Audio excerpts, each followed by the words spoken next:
Unfortunately, it's Tron in time.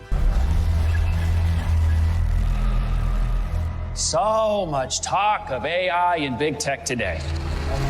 Tron Ares is so fascinating and confusing at the same time. Also, spoilers up ahead if you haven't seen the movie. Directed by Joachim Running, I think that's how you say his name, and written by a trio of writers, including two of the original Tron creators, Stan Lisberger and Bonnie McBird, who helped write a ton of Tron media. And the third co-writer was David DiGilio, who has done mostly TV shows, starring Jared Leto, Greta Lee, who is the real lead, honestly, Evan Peters, and Jodie Turner-Smith. The music is by Nine Inch Nails, and it has that distinct Tron sound. Cinematography was by Jeff Cronenworth, I think that's how you say his name, who did an exceptional job with the lighting and the ambiance, how the sets were displayed and how the digital sets were interwoven into everything. He did such a great job. The film was edited by Tyler Nelson, who also did some pretty big movies like Creed 3 and The Batman. Looking at the crew and the collaborations between everyone, it sucks for me to say that this movie was a disappointment for me. What are you? It just felt very mediocre. I was first introduced to Tron 20 years ago through Kingdom Hearts 2. Man, what kind of world is this anyway? You're inside a mainframe computer system. Which is so funny to say now. And we are 20 years removed from that game. A what system? A computer system for processing data. This system is a copy of one created by a corporation called Encom. In that game, you help deal with, you help Sora fight the MCP, the Master Control Program. The original program was destroyed. But this copy was acquired by another user. Inside of the Space Paranoid Tron game from the movie. The new user updated and customized the programs, renaming the system Hollow Bastion OS. He used the system for town maintenance and to advance his private research. My name is Tron. I'm a security program, but now I'm under arrest, same as you. Did you guys get any of that? I also did watch Tron Legacy, but I can't remember much of it other than it looked cool and like how excited I was watching the movie when it first came out. I have a lot to say, so we're just gonna start with the positives first. If you liked the world building of Tron, if you liked the world, the legacy, the characters, I think there's gonna be a lot for you to like about this movie. What I loved about the 1982 film, it had a lot to do with Jeff Bridges' great performance. He's one of my heroes, so one of the coolest aspects of doing this is having a chance to work with him. Greetings, program.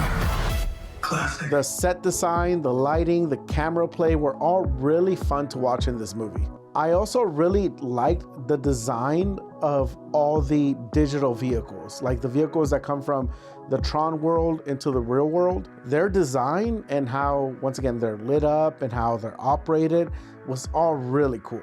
The music and the sound design were also really good. It's not my cup of tea, it's not my favorite, but it was done really well. Also, this movie probably has one of the best executions of a montage I've ever seen. It's done really well in like a 3D CGI kind of way, but I really liked it. I've never like seen a montage kind of like that, and it was super dope. The main plot of Tron Ares, you have this company called Encom, which is the good company, and this other company, the Dillingers or whatever, the bad company, and they're trying to find this like permanence code that keeps their programs alive in the real world for longer than 30 minutes. You know, both companies are looking for this permanence code, and it just kind of felt weird that that's the plot point. The idea of this code being 40 years old that is relevant now.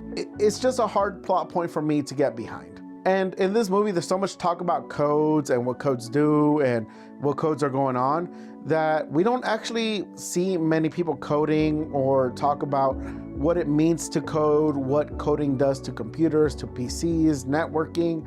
It's just holograms on a computer display, people typing and going, I'm hacking into the system. Everything I've said so far encapsulates modern issues that I have with some of these movies where you're trying to create a universe or a franchise, or you're using legacy characters and bringing them into a universe.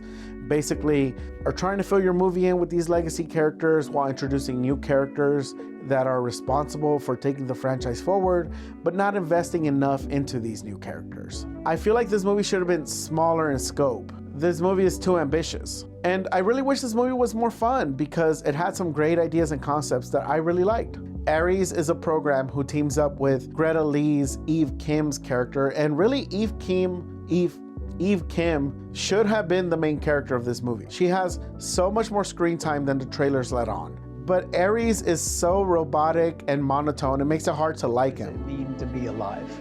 And my character goes through a transformation. Starts off as basically a computer program and then transforms into something else. And I really dislike Jared Leto. Him being attached to this feels wrong. I thought that was a really interesting journey, and there's just so many confusing decisions, like why is Gary Vaynerchuk a scammer, a cryptocurrency scammer in this movie? And why is he on promotional material for this movie? It's the first Tron where we see the digital world come to the real world. Yes, we're all there. Yeah. We're stepping very aggressively into a mixed reality world, VR, AR, digital. Essentially, we're all a part of AI. Why is Jared Leto the leading man when he himself is a creep? Why is Greta Lee not promoted more? Why is there a recognizable actor is a cameo as a security program, and it kind of just feels like the movie is sequel baiting me? Like, why is this movie sequel baiting me? Why are the digital programs a little bit too robotic, but sometimes a little too human? You know, if this movie takes place 40 years from Tron, why could nobody have recreated this code? Why does this movie have a post-credit scene?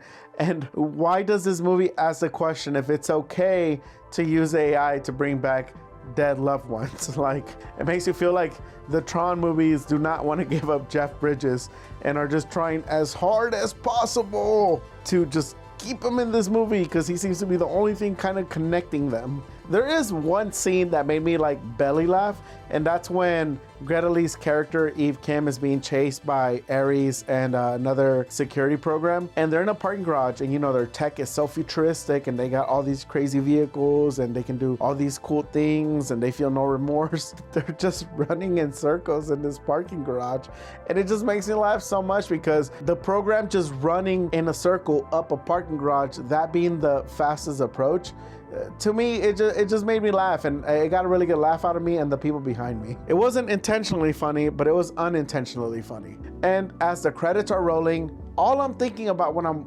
like towards the end of this movie, the credits, when I see some of the destruction of the city, is we could have had a really good Digimon movie now. And it could have looked like this, and it would have been more than acceptable. And I really wish we could get a Digimon movie, because if you could take this approach to Digimon, oh man, it would be so cool. But I don't know. What do you guys think? Did you guys like the movie or not? Like, comment, or follow, subscribe. Let me know what you think. It'd be cool to just get more thoughts on this.